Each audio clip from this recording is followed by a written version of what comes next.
So continuing with poetry, kind of trying to have one more video about and connected to poetry today. I want to talk about this phenomenal book that I do not own a copy of yet, but that is definitely on my list to buy. And it's called Poems to Save the World with. Excuse me, Poems to Save the World with. And it's illustrated, kind of compiled and illustrated by Chris Riddell. Now, if you don't know who Chris Riddell is, Chris Riddell is a very famous illustrator. I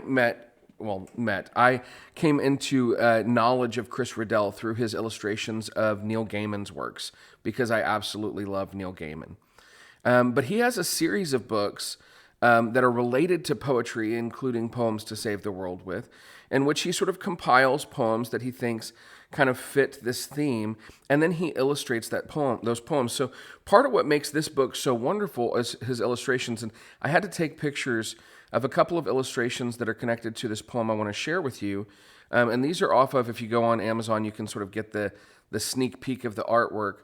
But this is the poem that this is associated with. It's called "My Lover Eats Words for Supper," and it says, "My lover eats words for supper, and there's music for dinner, soft melody melting away at touch. Sprinkle some hellos for seasoning, a scoop of how was your day.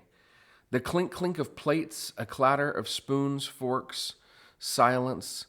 Words condense into nothingness, fade away at dawn, and are boiled in hot water, gobbled up with rice. We do not speak here. We have nothing to say. Love is only a metaphor. Syllables lurk inside cupboards. Silverware rattles, fills the house with noise. A distant orchestra hums." I think that it's just a very beautiful representation, a beautiful poem.